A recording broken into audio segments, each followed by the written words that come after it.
Assalamu alaikum wa rahmatullahi wa barakatuh.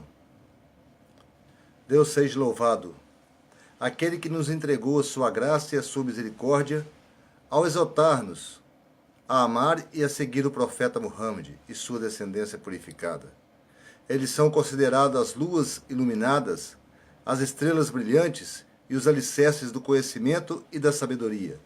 Em favor deles, Deus Altíssimo revelou no Alcorão Sagrado o seguinte versículo: Certamente, Alá deseja afastar de vós a abominação, ó membros da casa, bem como purificar-vos integralmente. Surata 33, verso 33.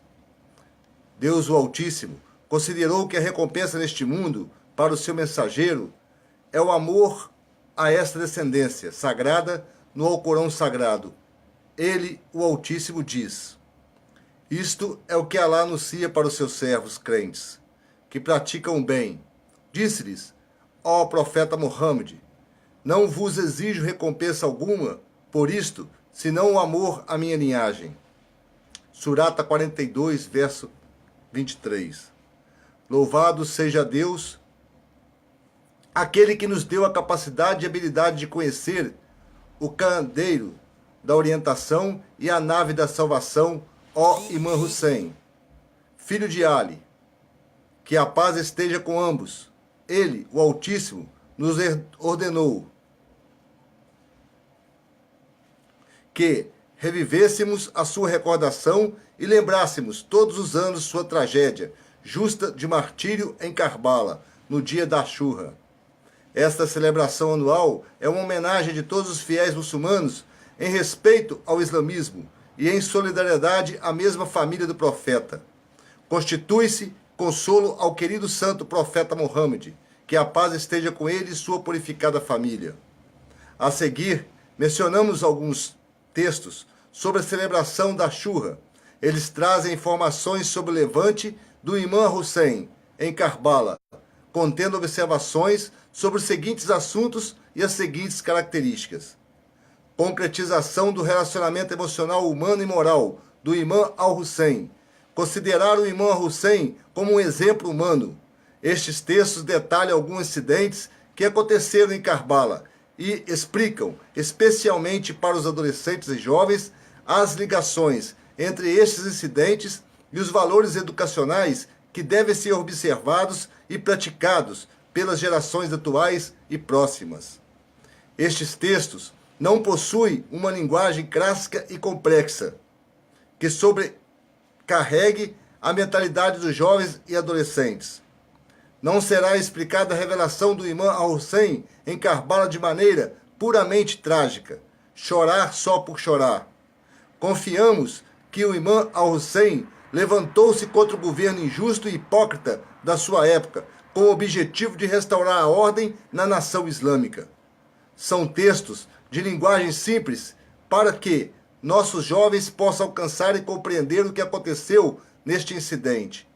Estes textos são compostos por 10 sessões, divididas em 10 dias, os dias de Ashura, um período no qual muçulmanos se encontram, costumam recordar essa tragédia. Cada texto está intitulado de maneira que combine o incidente da Ashura com o objetivo educacional e moral. Finalmente, não podemos dizer que essas explicações são perfeitas em todos os sentidos. É necessário sempre renovar e melhorar essas informações para que aumente a cultura histórica e religiosa de nossos jovens. Por isso, nós devemos participar e avaliar todos os nossos movimentos e atividades culturais, sociais e religiosas. Devemos sempre oferecer sugestões objetivas e observações importantes para proteger as gerações futuras, informando-as e formando-as de maneira correta. Por que nós choramos por Imã al-Hussein?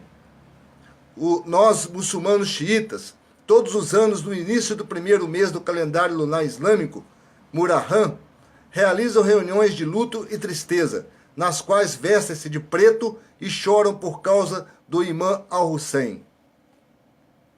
Que a paz seja com ele. A resposta é a seguinte: verdadeiramente os muçulmanos xiitas revivem e rememoram o martírio do imã al-Hussein. Isto é um guia religioso e espiritual que está entre os imames mais importantes da linhagem profética. Ele foi o imã al-Hussein, filho de imã Ali e de Fátima, neto do profeta Mohammed. O motivo principal do nosso choro e nossos lamentos é o amor que está presente nos nossos corações em relação a este grandioso homem. Nutrimos esta incomensurável afeição por ordem de Deus Altíssimo e de seu profeta Muhammad. O imã al-Hussein é uma personalidade histórica da história humana pela qual nos reunimos anualmente para reviver a sua tragédia. Ele é o querido amante e o amado do profeta, que, a seu respeito e de seu irmão, o imã al-Hassan, declarou a seguinte frase: eles são os senhores dos jovens do paraíso. Também disse o profeta, em relação a ambos, al-Hassan e al-Hussein são minhas flores nesta vida. Afirmou ainda o profeta sobre al-Hussein: Hussein é a minha parte e eu sou parte de Hussein. Deus ama quem o ama. Os narradores dizem que, certo dia, o profeta Muhammad pegou as mãos de seus dois netos, al-Hassan e al-Hussein, e declarou o seguinte: quem me ama, ama esses dois e os seus pais. Estará comigo no mesmo grau no paraíso. Porém, porque o al-Hussein foi muito amado também por Deus Altíssimo, e porque o ser humano pode ser amado por Deus Altíssimo, o ser humano bondoso e benfeitor é aquele que trilha no caminho da verdade e da justiça, que ensina a prática e luta pela virtude, é amado por Deus Altíssimo, ao mesmo tempo em que é amado por todos os homens sinceros da terra. E assim foi o imã Hussein, desde a infância até o seu martírio. Ele nunca cometeu um erro, falha, pecado ou ação inadequada. Foi um ser humano de conduta impecável, infalível e imaculada. Ele, al-Hussein, praticava muito as orações e adorações a Deus Altíssimo, passando a maior parte de seu tempo realizando ações benéficas e recitando o Alcorão Sagrado. Tinha uma grande visão social, ajudando os pobres, resolvendo os problemas dos necessitados. Em sua sociedade, em sua época, o imã Hussein era conhecido como exemplo de bom comportamento e ações louváveis. Era carinhoso com todas as pessoas e respeitoso com o próximo. Esta retidão de caráter e de atitude era consequência de ele ter sido criado dentro da casa profética, sendo o profeta Muhammad em pessoa, ninguém menos que seu avô, o mestre da sua educação. Além desses aspectos familiares, o imã al-Hussein foi uma pessoa dedicada à atividade de ordem política e social, defendendo os oprimidos e enfrentando os injustos, pervertidos e os corruptos da época.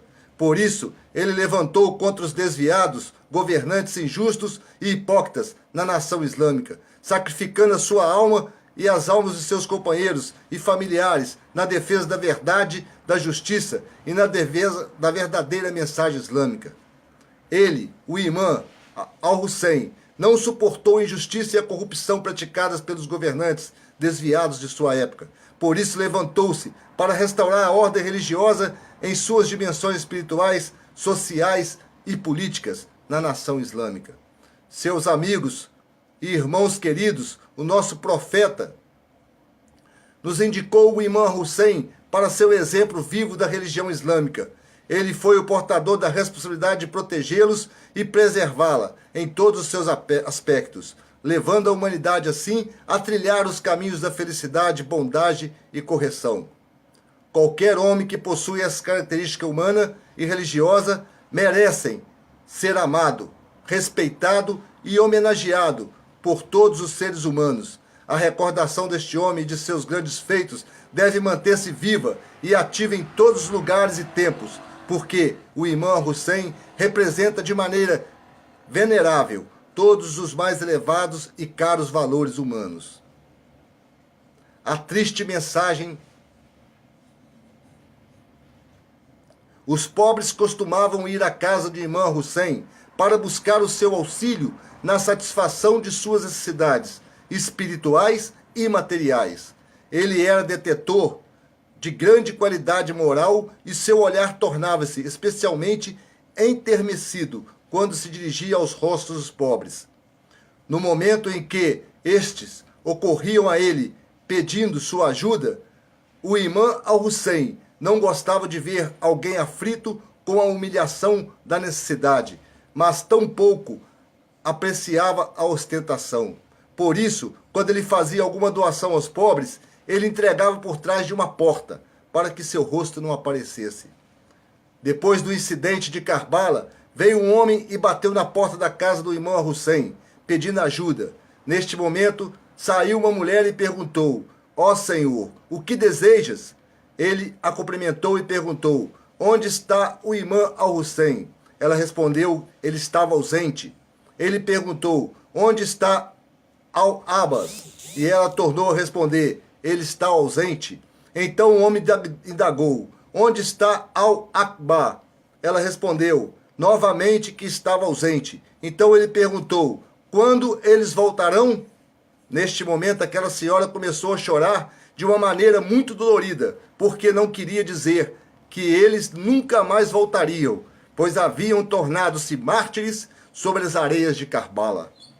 Que a paz esteja com todos vocês, e nós desejamos que Deus nos acompanhe em todas as nossas ações e atividades. Amém.